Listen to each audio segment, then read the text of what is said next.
Bonjour à tous, merci au jury de nous avoir choisis, puisqu'effectivement nous parlons d'innovation. Nous ne venons pas des assurances, nous ne venons pas de l'immobilier, nous ne venons pas du digital, mais c'est le sujet de notre application. Donc c'est une application qui est effectivement complètement nouvelle et complètement innovante, qui est une application B2B pour les professionnels qui ont des gros portefeuilles immobiliers. Donc, c'est des HLM, par exemple, ce sont des foncières, ce sont des maisons de retraite, donc un gros portefeuille immobilier et pas mal de sinistralité. L'idée, c'est que la sinistralité ne soit plus une facilité, ne soit plus une fatalité, pardon. L'autre facilité, puisqu'il en est une, c'est que ça s'adapte, quels que soient les contrats d'assurance que vous avez. Donc, il n'y a pas besoin de modifier vos contrats d'assurance. Important, c'est un outil qui est en SaaS, donc le SaaS, je n'ai pas besoin de vous le présenter, qui se base sur 3 piliers. La partie d'en haut, qui est la partie mobile, donc technologie mobile, qui sert à faire de la déclaration sur site avec votre tablette, votre iPhone. Ça prend 5 à 7 minutes et c'est très déclaratif sur le sinistre que vous avez et qu'il faut. Donc c'est à destination des property managers, responsables de maintenance. Le deuxième pilier, c'est la partie web, qui est à droite ici, qui est donc à destination des responsables des assurances, les gens qui gèrent les sinistres, et donc qui récupèrent l'ensemble des informations du mobile sur la partie back-office pour gérer le sinistre. La troisième partie est pour les managers, pour toute la partie reporting. C'est donc un module de reporting qui, grâce à la densité des informations qui sont rentrées par la déclaration de sinistre, permet d'avoir un reporting qui soit très détaillé pour rentrer dans la pathologie des sinistres, l'intensité, etc. Voilà. Maintenant, je passe la parole à Bruno. Merci, Karl. Bonjour à tous. L'idée, c'est qu'en fait, vous présentez comment ça marche. Alors déjà, l'application, elle existe. En fait, elle est déjà commercialisée, on la vend déjà à quelques clients. Le premier module, comme Karl le disait, c'est une application mobile. Donc ça, vous pouvez directement en fait, faire votre déclaration. Vous avez les pieds dans l'eau, le plafond s'est effondré à cause d'un dégât des eaux. Vous pourrez le faire. Dès que vous avez fini de faire votre déclaration, donc au bout de 5-7 minutes, vous allez avoir la déclaration elle-même en papier qui va sortir. Et ça, toutes les informations nécessaires pour les assureurs, pour qu'ils traitent le sinistre, vont être présentes. Donc on n'aura pas à y revenir. Ensuite, au niveau du back-office, vous avez l'ensemble des sinistres qui sont exposés. Vous allez pouvoir les gérer, vous allez pouvoir voir les travaux, dématérialiser tout ça, etc. Et le reporting, qui est derrière, je vais vous présenter un peu plus. L'idée du reporting, c'est en fait, on va apprendre de sa sinistralité. Si vous avez beaucoup d'immeubles, et systématiquement, vous vous rendez compte qu'au bout de 3 ans, un immeuble a telle pathologie, ben vous n'allez pas attendre que le prochain immeuble arrive à 3 ans pour avoir ce sinistre.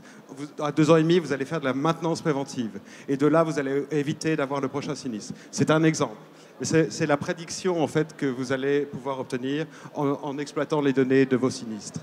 Le deuxième point, c'est le chiffre noir. Alors, le chiffre noir, c'est tout ce qui est au-dessous de la franchise. Quand vous avez un contrat d'assurance, généralement, vous avez une franchise. Au-dessus de la franchise, vous êtes remboursé. Au-dessous de la franchise, rien du tout.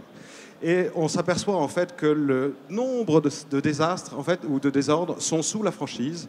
Donc en fait, pour une banque par exemple de retail, ça représente 50 millions d'euros sous la franchise. Et ça, personne dans les services centraux de la banque n'est au courant que ça représente 50 millions. On a été obligé de faire l'étude sur site, aller sur chaque agence, les petites, les grosses, les moyennes. Bon, on n'est pas toutes faites.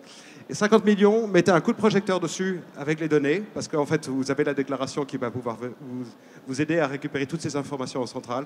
Vous mettez un coup de projecteur dessus avec le reporting. Je vous garantis que vous allez faire 10% minimum d'économie. D'accord ?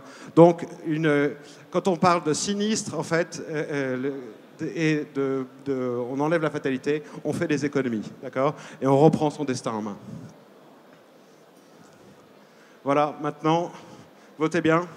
On a vu ça ce matin, en fait, en rentrant ici. Et il y avait donc le 2090, Car Mobile. Déclic. Dis donc, merci à vous. C'est bien fait, hein. Merci beaucoup Karl et Bruno. On peut vous applaudir évidemment. Cher jury, si vous avez des questions donc pour Bruno et Karl de Car Mobile, des questions peut-être, une interrogation a priori. Donc, juste pour être clair, donc d'un côté, on a des gens qui gèrent des immeubles.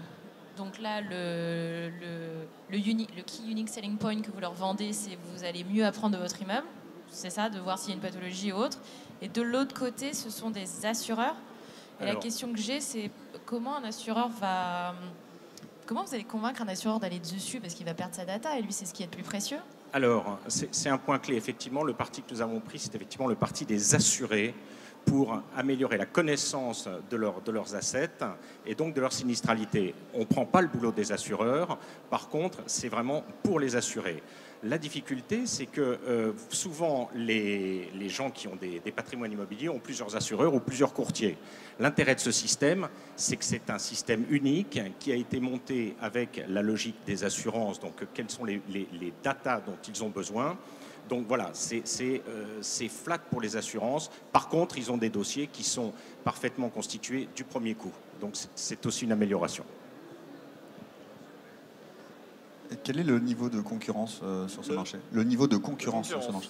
Alors, c'est un très vieux concurrent. On a en général un fichier Excel, parfois deux, et on va rajouter le mail. Et voilà, c'est nos trois concurrents pour l'instant. Parce qu'il n'y a aucun système aujourd'hui qui adresse la totalité du spectre de la déclaration du sinistre jusqu'au règlement du sinistre. Et à l'étranger, il n'y a personne? En tout cas, depuis, ça fait plus d'1 an que nous travaillons là-dessus. On ne nous a jamais dit, attendez, non, vous avez un concurrent qui est là. Jamais. Et aujourd'hui, qui sont vos clients? Comment? Qui sont vos clients? Alors, nos clients, alors les clients que nous avons actuellement, nous avons un grand du BTP, nous avons une société de maison de retraite et nous avons presque finalisé avec des offices d'HLM et des foncières qui sont, voilà. Il nous manque encore le retail, les succursalistes et puis peut-être des gens qui sont dans la salle qui pourraient y avoir un besoin. Ça va venir, évidemment. Est-ce qu'il y a d'autres questions pour Car Mobile? Merci. Est-ce que vous pourriez revenir un petit peu plus en détail sur votre modèle économique, notamment sur le coût du service? Alors, modèle économique, encore une fois, la simplicité. Nous avons voulu faire des choses les plus simples possibles. C'est une facturation à la licence sur les devices mobiles et une facturation sur le back-office qui est quand même le cœur nucléaire de l'application. Donc c'est extrêmement simple. C'est un abonnement, c'est du SaaS. Voilà. Et puis alors, pas besoin d'avoir implication sur un projet IT qui est toujours compliqué et coûteux. Une application en SaaS, on sait comment ça marche. D'autres questions peut-être pour Car Mobile? Profitez-en. Est-ce que tout est clair? Merci beaucoup, Bruno et Karl, pour cette présentation. Merci à vous. Je vous laisse rejoindre du coup la...